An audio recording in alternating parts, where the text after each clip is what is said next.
This is Trash Panda Publishing. Thank you for joining our podcast, where raccoons talk about books and publishing, and of course, anything related to raccoons. I'm David James, your host. It is January 4th. I am back in Massachusetts, and it's snowing, or at least it was snowing earlier today, and it is supposed to snow 2 or 3 more times this week. I was in Miami for basically the day after Christmas through yesterday, and it was beautiful down there. I like Miami. I don't know if I could live there, but it is beautiful to spend, a week or so, if you can afford it, which is super expensive. But we do go down there usually the week after Christmas. Weather this time was mid-70s. I think it was sun the entire time. I don't believe it rained. And during the day, it's mid-70s. And at night, goes down into the 50s, which for some people is cold. But if you're from Massachusetts, when the high is like 30, that's wonderful. But I'm back. And now it is time to get back into books and publishing. So today, we are not going to spend forever talking about The Hustlers. In fact, I'm not going to read any emails about The Hustlers. But I am going to give an update on 2 things. One is Ava Honeysuckle and I, Lulu, we are co-writing a short story for Erica Sabu is putting together, I have a writing contest, may not be the right word, but she's invited people to submit, authors to submit romance stories, short stories for a project she has that's, I think it's probably for February, Valentine's Day. I don't know if it's how it's going to be published. It doesn't matter. And it doesn't even matter if we're not selected. It's just something that had to be done for Crimson and Ava to do together. And it is the first time Lulu and I are doing something meaningful besides just talking about doing something meaningful. And so we brainstormed by text messaging over the last couple of days about our story. How would we even do a joint project? We came up with a scenario and decided to do it from 2 different points of view. I wrote my half, she wrote her half. We have to glue it together and then edit it. And the idea is that we would submit it and hopefully it's romantic. And that's what we've been working on now. And I think we have another week or so before we will submit that.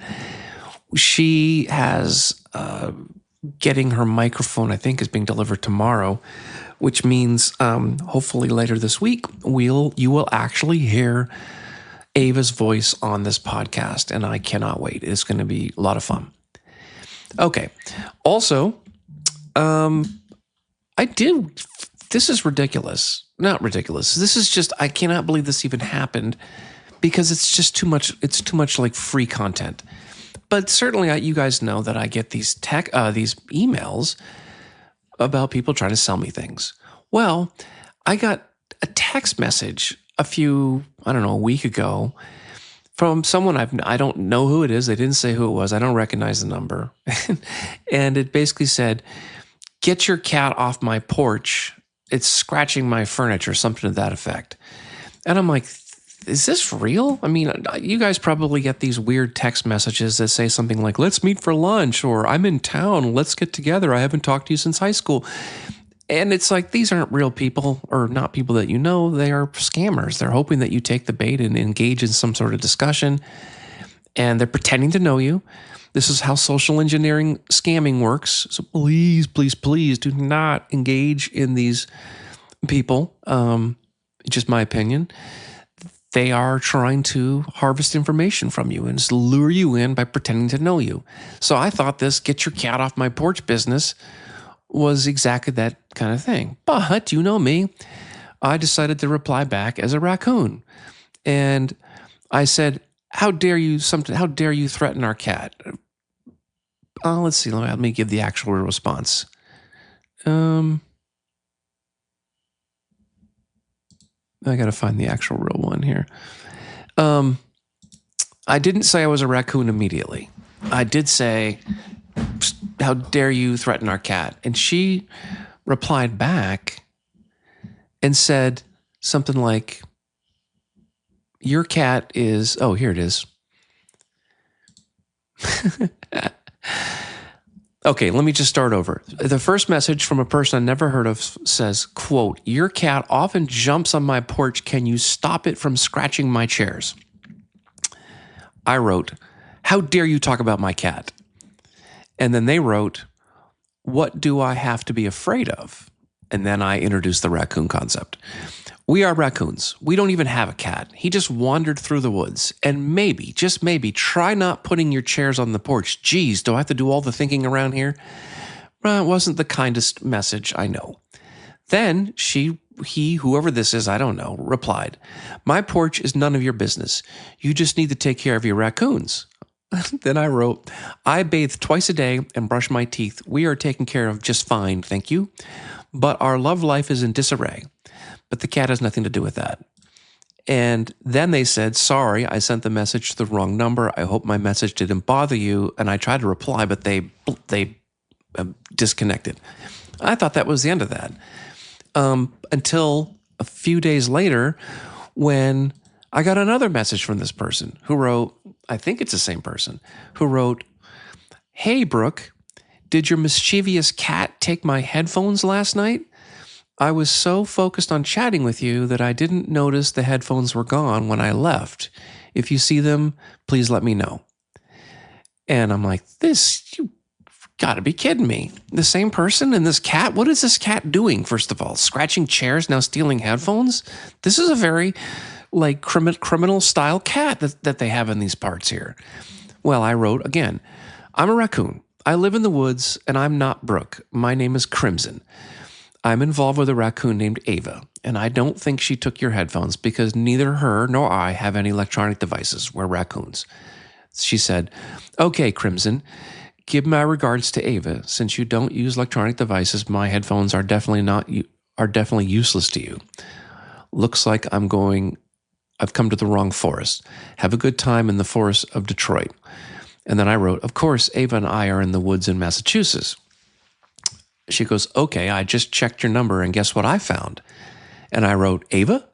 Then I thought maybe she's like putting my number in Google. So I did that. I put my number in Google just to see what happens. And no surprise, it pulls up all kinds of profiles of me personally, because you can't hide on the internet. So I thought maybe she was like reverse engineering who my number is.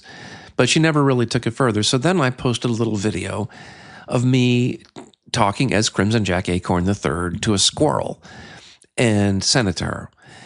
And then she said her name, and I won't say it on the air here because eventually we became friends, and I've told her about this podcast.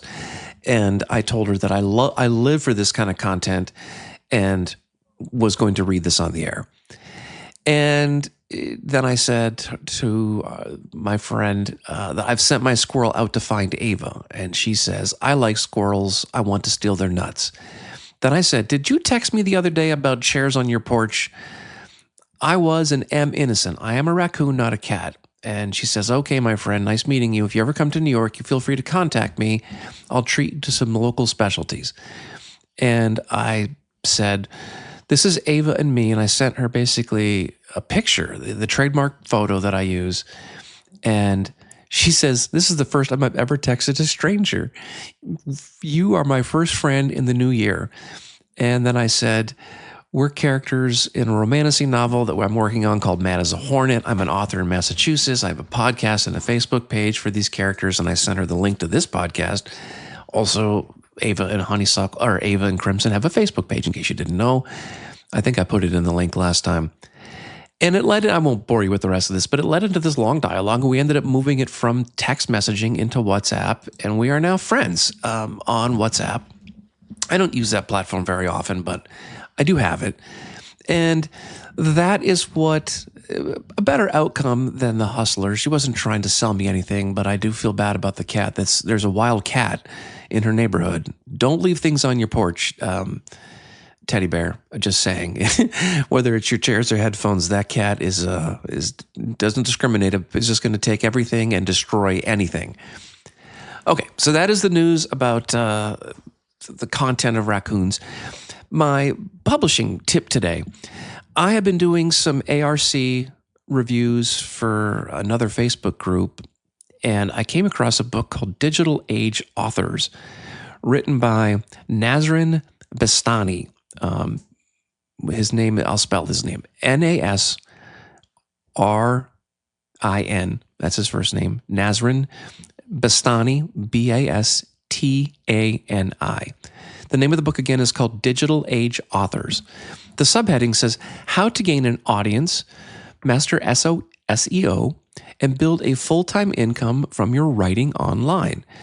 And it is all about basically social media, how to build a brand presence, how to use social media and email marketing to first of all, create an audience, to communicate with them, to stay engaged, and to, ultimately sell books if that's what you're trying to do. And for me, who doesn't really, yes, I got all kinds of social media accounts, but I don't make TikTok videos. I never have. I think I have like 12 posts on my Instagram. That's not who I am. And this book explains all these programs and platforms and does not assume, and basically says, if you've never used these things, that's okay. Here's what you can do. It breaks down and gives you really actionable plans about how to go from, what I would call zero, sitting at zero, to not 100 miles an hour, but 10 miles an hour, and then maybe 30 miles an hour. And eventually, if you want to go into the big leagues, he does sort of tell you how to get to the big leagues from a speed perspective, about what to do for live streaming, what to do for how often do you post, what do you post, how long should these videos be, how long should a blog post be. He even gives content ideas. Now, there's no shortage of people on TikTok that do the same thing.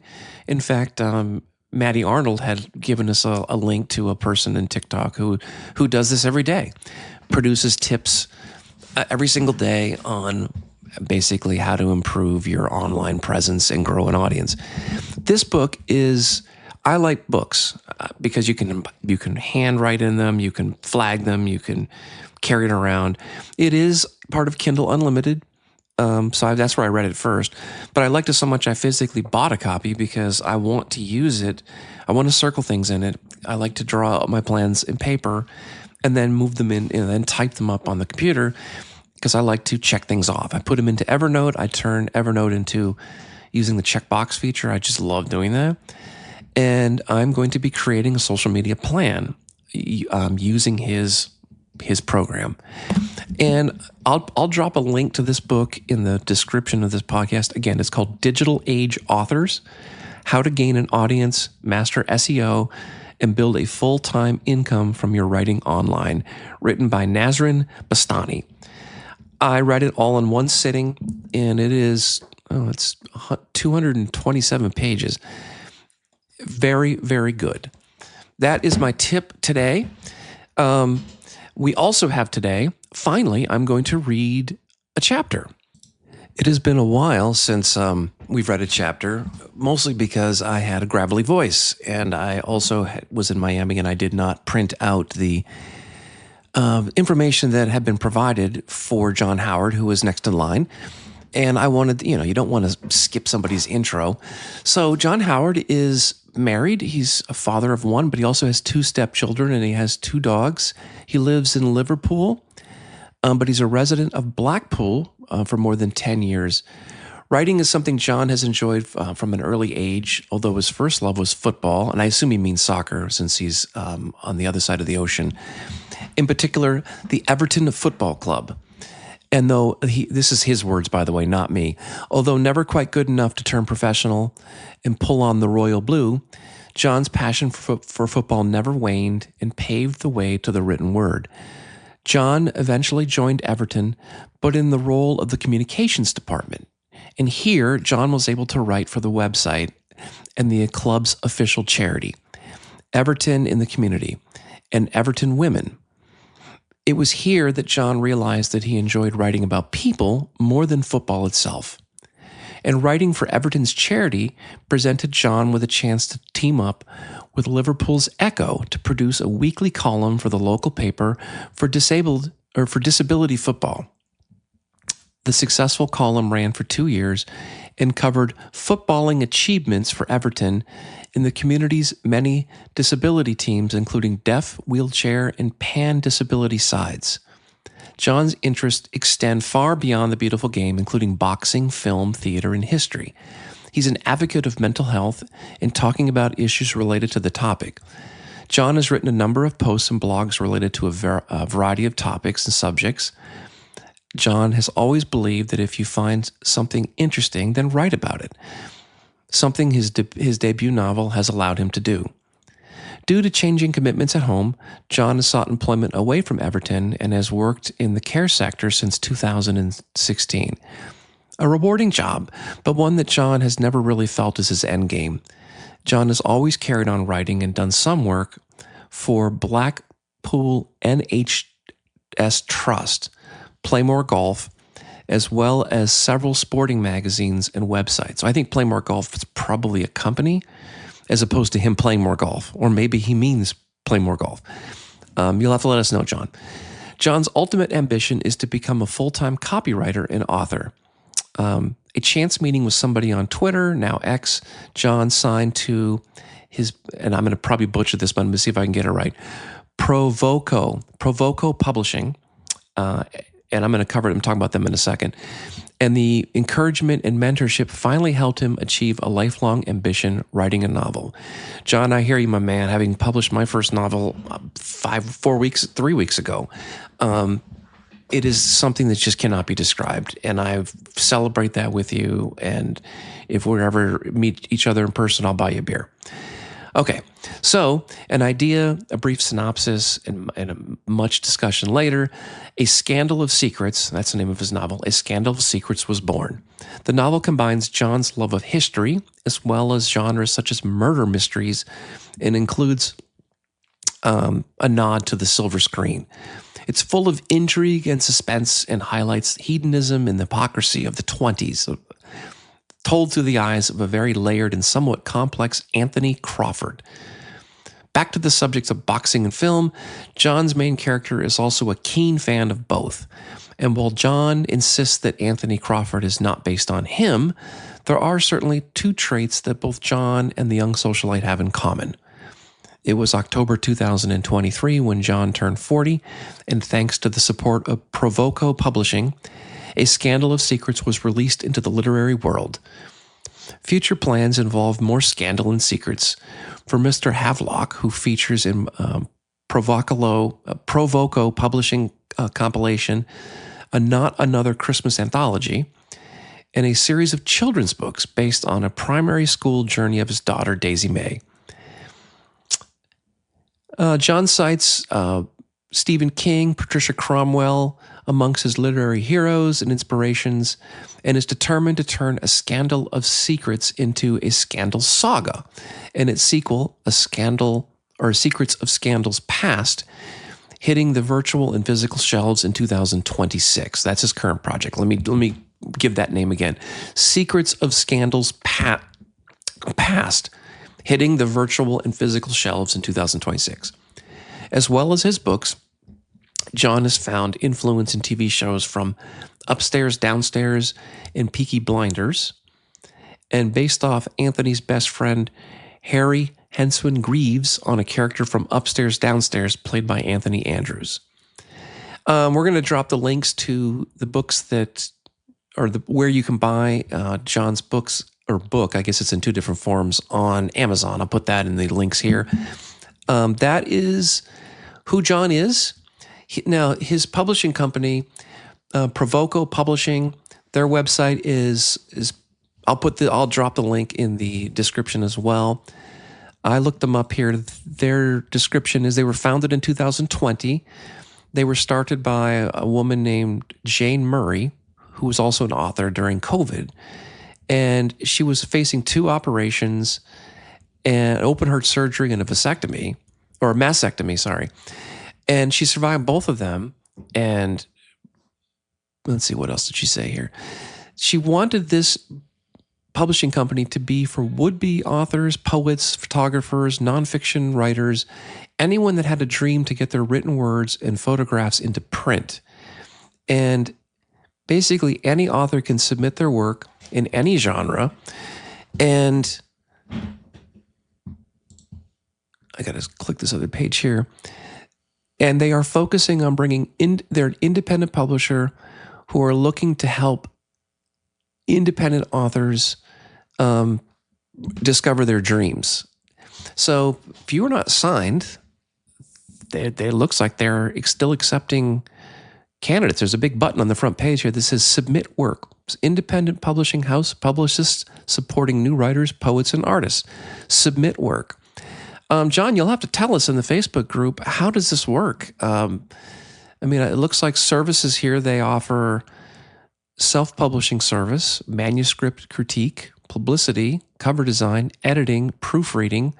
So is this a hybrid publisher where you do it all yourself and they just sort of sell you the services you need? Or they... Yeah, I'd love to know. Well, maybe you should come on the show and talk about your experience being part of this publishing company. But looking at their list of what I'm going to say authors, there's about maybe 20 people that are on their website listed here as clients, published authors. So that is where John is. That's his publisher, Provoco Publishing. Now let's get to his chapter. And his book is available on Kindle Unlimited. It's also available as a paperback, and you can also buy it as a Kindle. I've downloaded the Kindle Unlimited version. I don't believe John told me what chapter he wanted to pick for me to read, but I've decided to read chapter 1. So let me get chapter 1 up here. Chapter 1. "My, do you look smart, Anthony?" remarked a proud Jane Crawford upon paying close inspection to her smartly dressed, well-built son. The dinner jacket did look good upon young Crawford, and he was more than happy to allow his proud, yet worried mother, who just happened to be passing his room ahead of a important social soiree the Crawfords were hosting, the chance to pass it. Crawford stood at the foot of his mahogany four-poster bed. It and his writing desk were the only two dark pieces of furniture in the predominantly white and somewhat austere room. There were no fancy frills on the plain and simple bedding, no pictures or photographs adorning the stark, pale walls. It was as though the young man did not entrust anyone to know any more about him than was absolutely necessary. Predominantly white and plain, the room's huge window provided a beautiful vista of the Oxfordshire countryside, and more importantly for Crawford, a horizon to where he wanted to be, and would one day get to. Sitting himself down at the mahogany desk, where he would often pen short stories and scripts for roles that he was sure Chaplin would approve, afforded Jane a chance to indulge her motherly instincts and perform some last-minute maintenance on her son, quickly slicking down a few rogue hairs that protruded from his sharp parting on the left side. "This new Brill cream that all of you young gentlemen are wearing is frightfully strong in both smell and hold. Your hair is looking wonderful, darling." Since marrying her second husband some 4 years ago, Jane Crawford had spent countless hours refining her speech and adopting what she thought was the upper-class words and phrases. Anthony winced whenever he heard his mother speak, but he didn't have the heart to tell her that she sounded ridiculous and that there was a faint yet undeniably East End twang to her voice. Losing the father of her child in the Great War, she worked hard to better herself, taking cleaning jobs and utilizing her ability. And eventually, she had managed to buy an old typewriter and taught herself to type, which had proved fortuitous for both of them, as a position at Crawford's, one of England's finest makers of women's clothes, became available. The investment of £1 for a typewriter had turned out to be one of Jane's most canny decisions, as Philip Crawford had fallen in love with his secretary after a brief courtship. He had married her, and much to the amazement of his few true friends and the wider, moneyed, aristocratic social circle in which he moved. Himself a lonely widower, he agreed to take her young son as his own, bestowing the family name upon him, as well as the benefits of a London house, moving Jane and her son from the fringes of East End poverty to the privileged environs of St. John's Wood, access to seemingly limitless money, and the huge Oxfordshire mansion where they spent much of their summer, London being very unfashionable in the hot weather, and the Christmas season. The large country estate came with yet Philip keeping a full staff at both residences. Endless rooms and grounds so vast it required a team of gardeners and a ground staff to maintain it. Philip had told the mother and son, upon their first weekend at the house, that His Majesty King George had been entertained there. "Mother, do stop fiddling with my hair," Anthony replied. "If the bloody Brylcreem is so strong, it doesn't need you messing with it. Look, you've got the stuff all over your hands. You better wash it off in the sink." Jane looked crestfallen, but obediently went to the sink and rinsed her sticky hands under the taps. Anthony watched and gave her a smile. His mother's face suddenly transformed, and the anxious expression she had habitually wore melted in the approval of her son. Anthony was grateful. He had seen his mother struggle. He remembered her worries about finance and whether they would eat today, and he knew their circumstances had prematurely aged her soft features. Her face displayed more wrinkles than it should at the age of 40, but now, once again, playing small in stature, her slim figure looked resplendent in her flowing black evening gown, while her light brown shoulder-length hair was tidily arranged in a chignon. Crawford loved his mother, and was glad that her marriage enabled her to live a life of He did not pause to consider that he, too, was afforded the same benefits of wealth and privilege, and that he enjoyed both greatly. With education ending for him upon his father's death, and the abrupt halting of the 2 shillings and 6 pay he had been entitled to as a corporal of the Royal Engineers, Anthony had to be the man of the house, the dirty, inner-city ramshackle hovel they called home. He and his parents had occupied 2 rooms of the squalid 3-story building, which had housed another 3 families. Their rooms were in the basement, dark and dingy, and always frigidly cold. At least they had a fire when they were able to afford a meager few lumps of coal. He'd got a job at the butcher shop and had been proud to contribute to the household at last.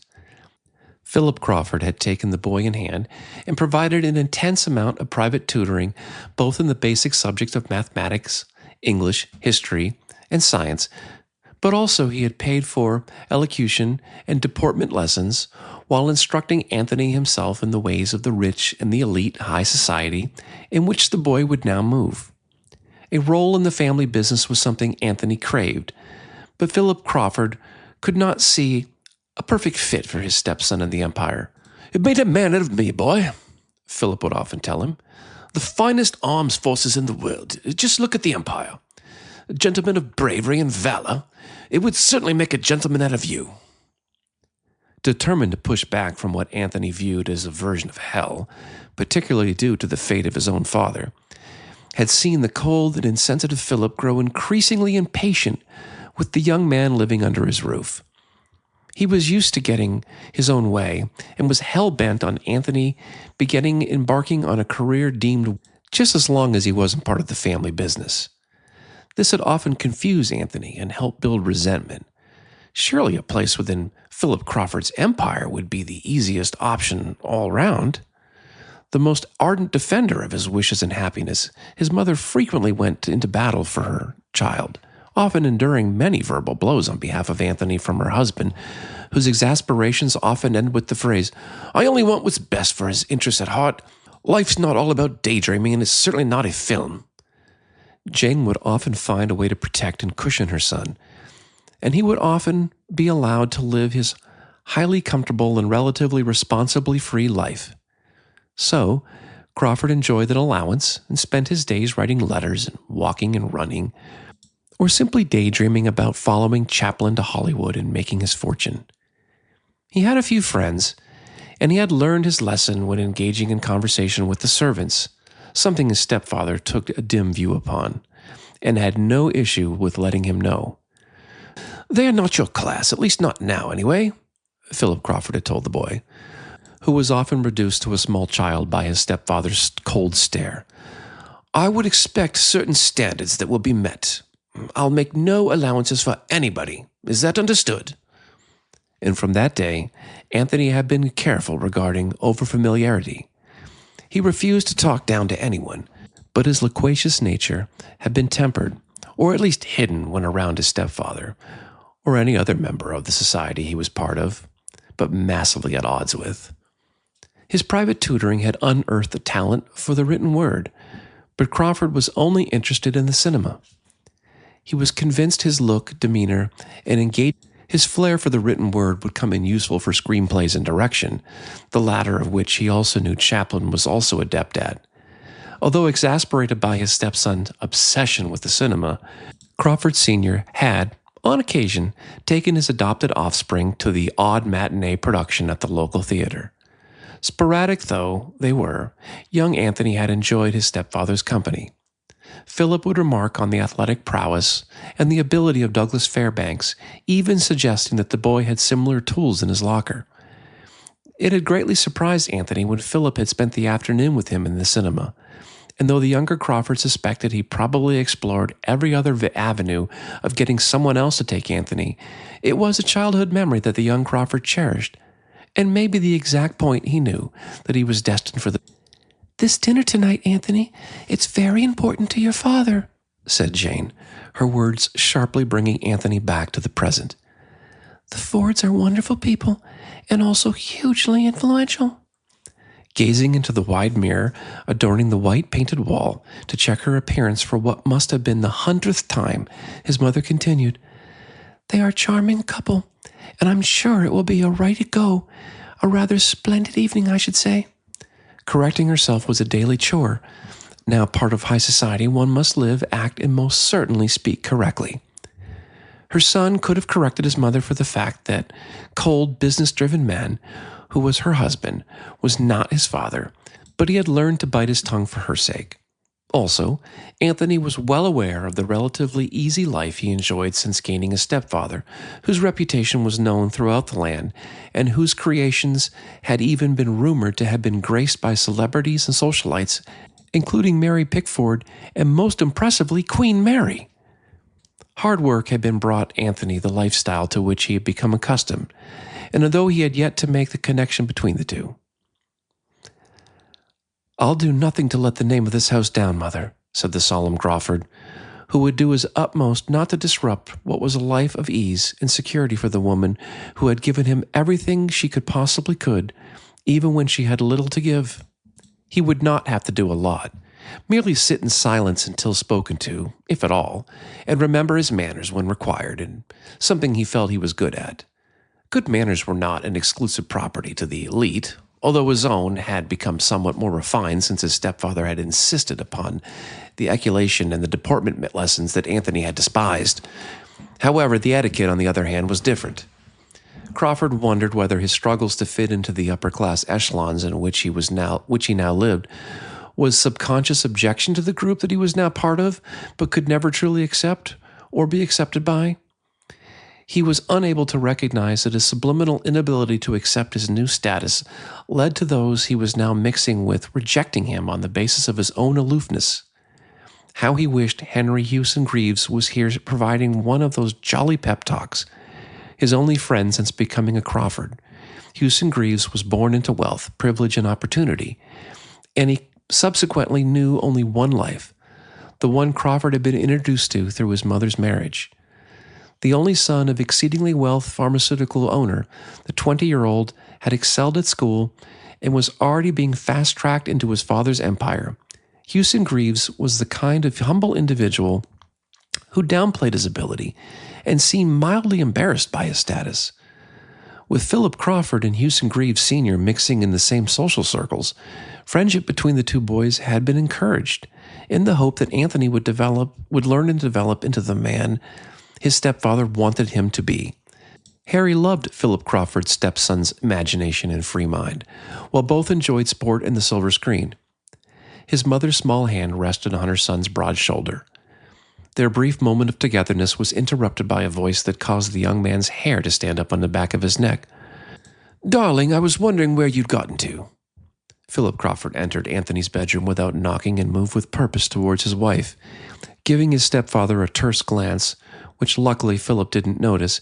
Anthony wondered how was it that his smart black dinner jacket with incredibly shiny lapels and crisp white shirt were perfectly tailored and incredibly expensive, yet felt cheap when in the presence of this man.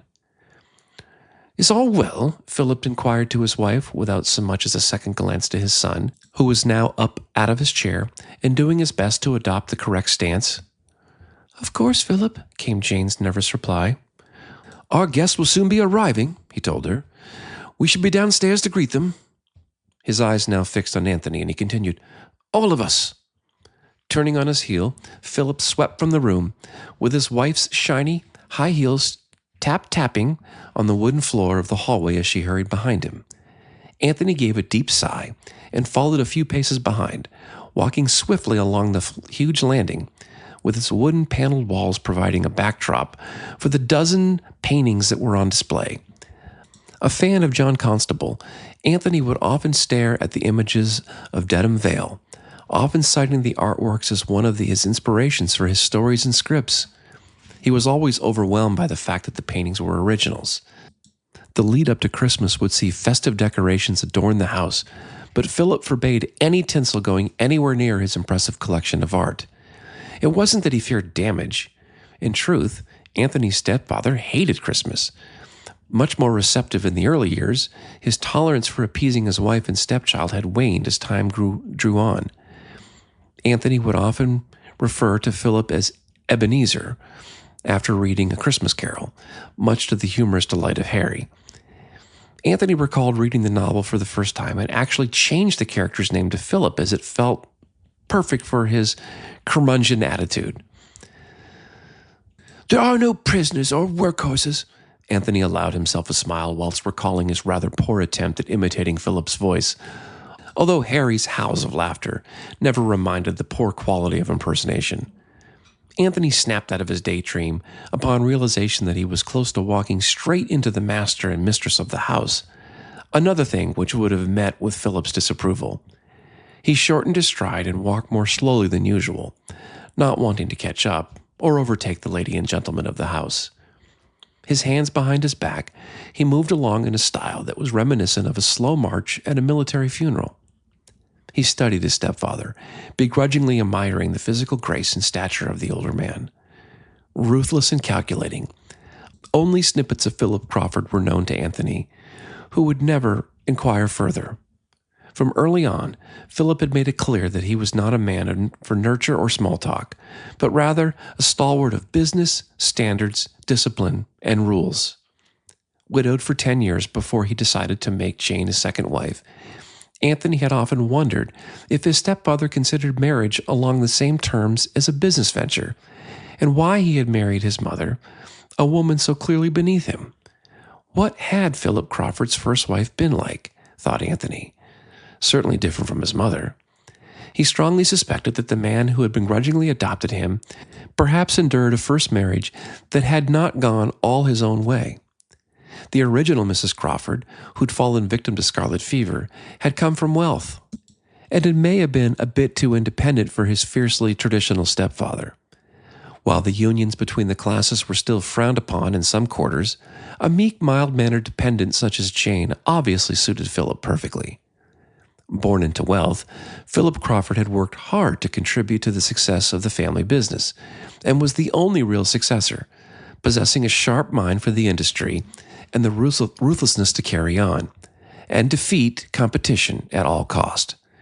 His mother had died when Philip was just 5 years of age, and his father had been tough while raising both he and his younger brother. Philip's younger siblings had been his father's favorite, but had died in military service during the Boer War. Anthony wondered if this little snippet of his stepfather's past was one of the reasons for Philip Crawford's cold nature now.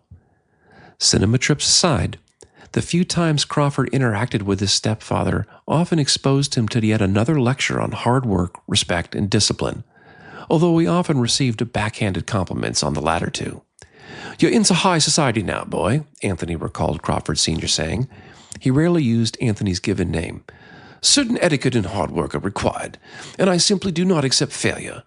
Whilst you'll never inherit the family business, I suspect you'll be a success in whatever your career you pursue." Having now reached the bottom of the wide staircase, the master and the mistress made their way to the great hall, where they would always receive guests. Anthony made the decision to follow them, but waited to be invited to sit down. The codes of etiquette could be exhausting and frustrating. Philip had already rung the bell, which soon meant the arrival of the most senior and fearsome of the servants. Simones, the butler, appeared in the doorway. "You rang, sir," said the rather emotionless servant, who had only been in employment for a few months following the departure of Bracewell, who had served his master loyally for more than 20 years and had been retired due to ill health. "Yes, Simones, I did," said the master, who nodded to Crawford to take a seat. "See to the drinks. I'll have a whiskey and soda," who to Anthony seemed anything but servile. Around 45 with black hair and mean, narrow eyes, so Ames kept a tight leash on those in service as possible. As tall as young Crawford, his slim build and pale complexion, coupled with his ability to seemingly glide rather than walk, reminded Anthony of a ghost. He had often heard the new butler provide a stern dressing down to the various servants. Never raising his voice, he had an uncanny ability to both be intimidating and threatening, but was not to be crossed. Ruthless in approach, he already exerted his... Clearly having the ear of the master of the house, Simones had ensured that the poor unfortunate soul from the Welsh valleys had closed the huge white front door belonging to one of the country's most influential businessmen for the last time a few weeks ago. "Madame." "I'm fine, thank you, Simones," declined Jane when offered a drink. "Oh, for heaven's sakes, woman, have a bloody drink," Philip boomed. Anthony watched his mother quail and then meekly opt to have a gin and orange. "Very good, madame," said the butler, while placing a crystal glass nearly half full of expensive whiskey and a splash of soda on the small, circular oak table next to where the master sat glowering at his wife from a leather armchair. "Master Anthony." "He'll take what I'm having," interrupted Philip. "A man's drink for a young man." Nodding, Simones attended to the mistress' refreshment before busying himself by pouring a smaller measure of the master's whiskey, and was seemingly more liberal with the soda before handing the glass to Anthony. "Do you require anything else, sir?" "That will be all, Simones. Is everything ready for our guests?" "Yes, sir. Everything is ready for the evening, although dinner, I believe, will be served within a half hour." "That's fine, Simones. We'll receive here, then move to the library to wait for dinner," replied the master. "Very good, sir." The servant gave a small incline of his head before walking backwards and turning to the entrance door to await the arrival of the guests. They had not yet replaced the footman. Sitting straight into the rigid, uncomfortable sofa, Anthony surveyed the great hall. The huge fireplace was the focal point around which the sofas were arranged. The room, predominantly brilliant white, with complements of gold, played host to 3 huge, glittering chandeliers. 4 white display cabinets stood, 2 on each side of a grand sweeping staircase in the center of the room, which Anthony would often use as a prop when imagining himself at the premiere of his latest cinematic offering. Anthony had been surprised by the bookcase in the great hall. It was perhaps his favorite part of the room, perhaps the whole house. Covering half the wall on the far side of the huge fireplace, every type of literature you could have hoped for was present. Showing a natural aptitude and thirst for reading, Anthony and his mother had to beg his stepfather to let him enjoy the works of Dickens and Conan Doyle. Never allowed to take any book from the great hall, Crawford would pick his moment before devouring the tales of Sherlock Holmes or Nicholas Nickleby, with the same passion he showed when watching his screen idols in their latest masterpiece. The sound of the doorbell snapped Crawford out of his thoughts and back to this evening. He had never met Robert Ford, nor the new wife, to whom his stepfather's businessman friend had only been married a few months. A man of great wealth and standing, his wedding was seen as a high point on the social calendar, and those that did not receive an invite were clearly not deemed elite enough. Watching his poor mother practically reduced to tears over what to wear and say and had made young Crawford even more resentful of the fact that he wasn't considered good enough. Although, to be fair, he also thought that could Philip Crawford have attended the wedding without his new wife, he would have. Anthony sipped his whiskey and silently seized with an anger that he had to take pains to disguise. Running his mind back to the evening's guest, he knew Ford was in the jewelry business and suspected that his stepfather saw an opportunity. both members of the same club. Their relationship was business first, friendship later, as far as Anthony could gather. Another 50-something, he envisioned Ford's wife to be younger than her husband. In this society, image, convenience, and vanity were of far greater importance than love in finding your soulmate. Her name, Cecil, and the fact that she was now Robert Ford's wife was all Anthony knew of her. He felt like an extra in a film in which he hadn't quite read the script correctly. Upon the sound of the doorbell, Anthony sprang to his feet, his father giving him a cold, but somewhat approving nod to the stepson.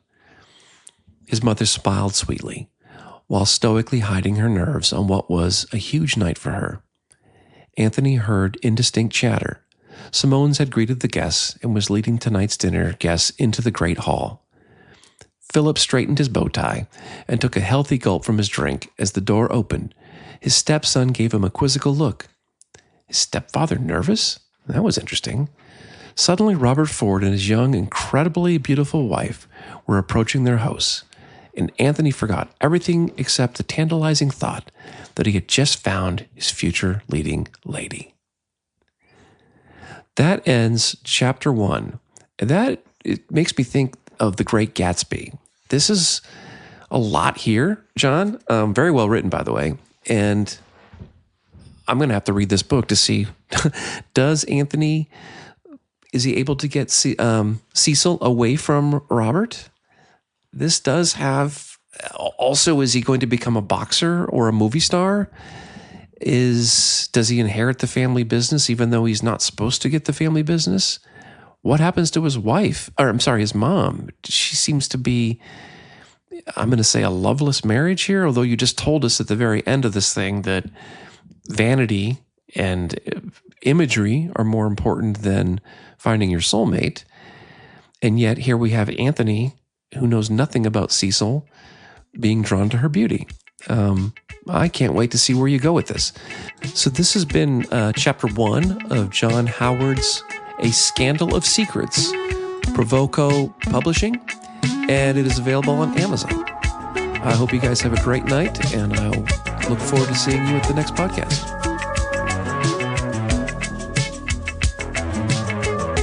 Thanks for listening to Trash Panda Publishing Podcasts.